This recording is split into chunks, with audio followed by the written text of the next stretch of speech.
The commitment to helping people comes from growing up. It comes from the way you were raised by your family. My family taught me two things since the time I was a toddler. One, learn how to take care of yourself, because that's an important obligation. Two, once you do, you have an obligation to be part of the community and help take care of those who are less fortunate than you. The ultimate goal always is to leave the world a better place than you found it. And that's the way I was raised.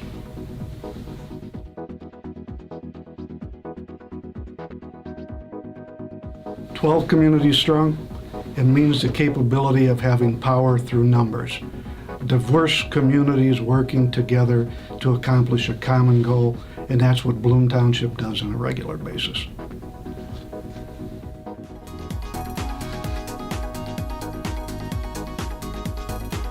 Primarily, what an honor and privilege it's been to serve the 90,000 residents of Bloom Township. This is almost a sacred role and opportunity we have here working for Bloom Township. People come here when they've been turned away everywhere else, be it transportation for seniors or food pantry need or general assistance for rent, transportation for the seniors or the disabled so they can get to their medical appointments, youth department counseling for kids suffering psychological trauma who need counseling. We are here on a regular basis, and what has really become ingrained in me is the importance of being here and doing this job well.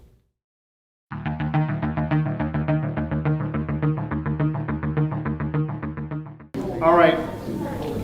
Good afternoon. I want to thank you for coming out this afternoon.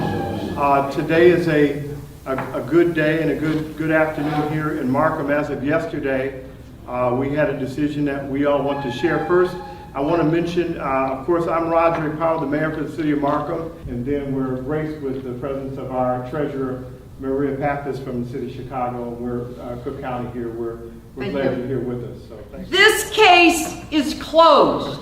The highest court in the state of Illinois and the land of Lincoln has spoken. And they have said that all pencils have erasers. Let the work of the mayor of the city of Markham begin. Thank you.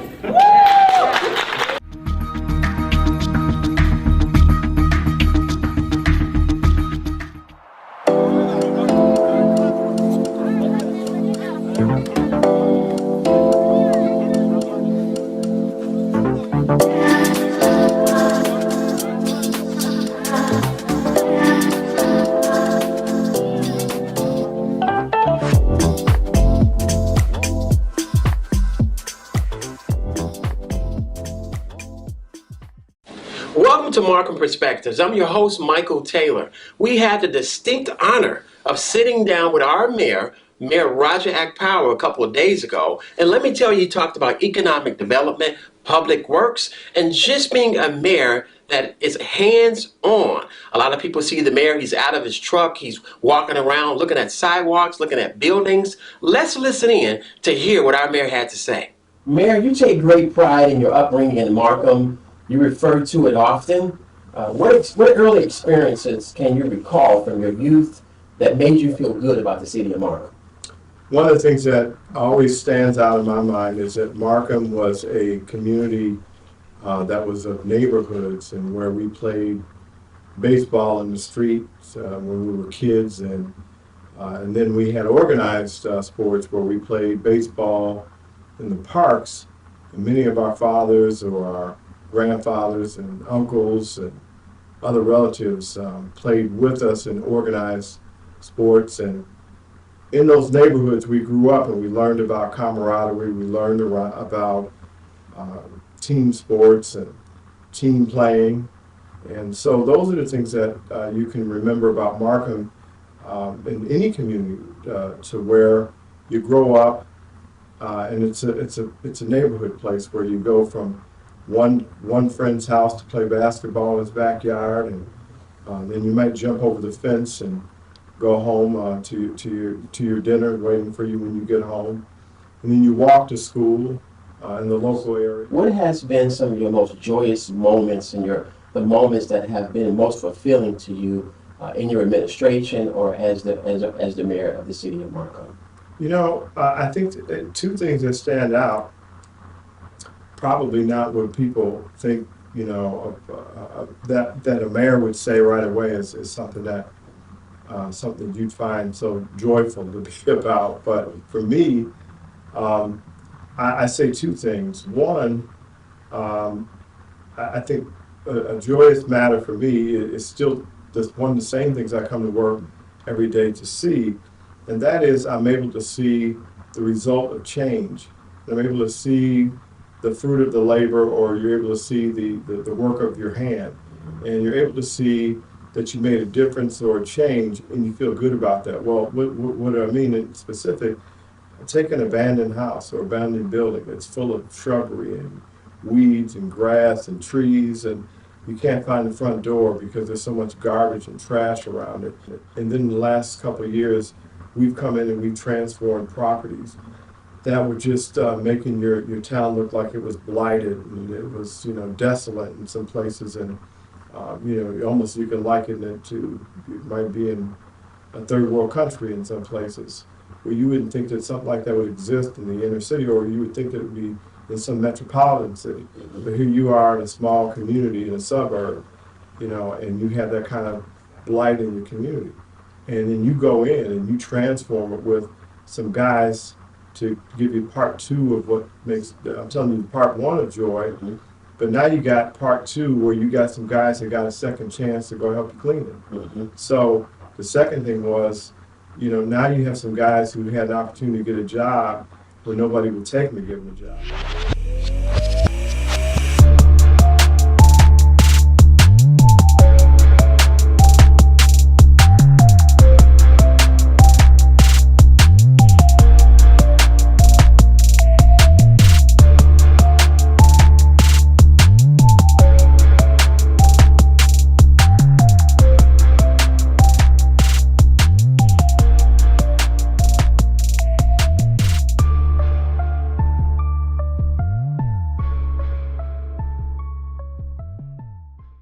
Welcome to Markham Media. I'm your host, Michael Taylor, and a couple weeks ago, we had Amazon actually come to the city of Markham for a community day. They brought over 100 volunteers to beautify our city, and they were spread across our 4 wards.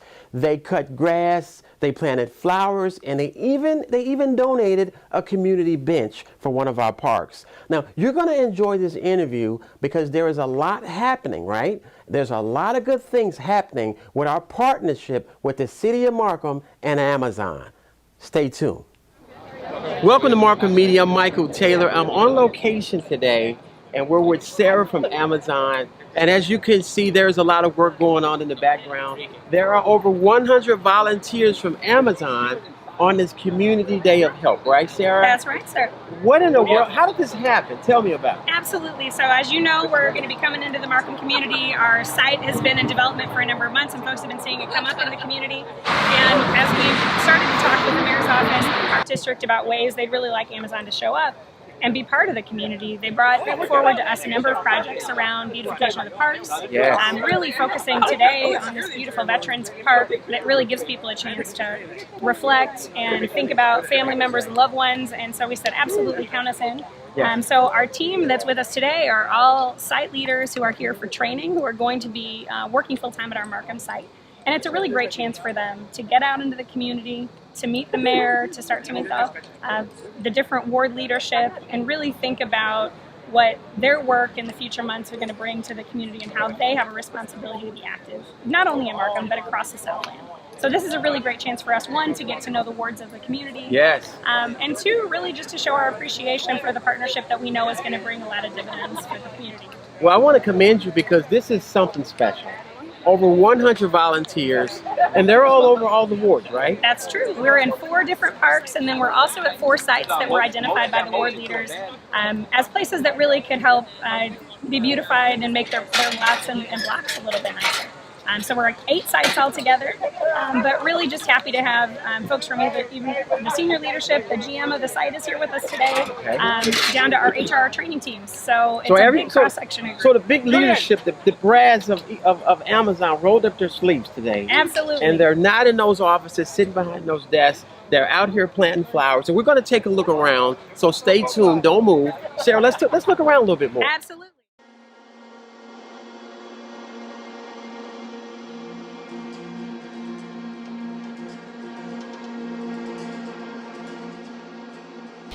I just wanted you all to think with me just for a moment as I thought about the wet pavement that's here and think of it to be blood. And I say that because there's many things that we believe in this world and in this life, and I would liken it to something spiritual that the prayer made me think about, is the sacrifice that's given spiritually and the sacrifice that's given physically. And some beliefs, and it may, as morbid as it may sound, the sacrifice of blood is how some people believe spiritually.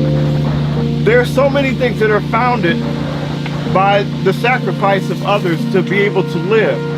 And what I mean by that is that we've had so many that if you looked and you thought this was blood, about how many people gave their lives in blood and sacrifice so we could stand here today.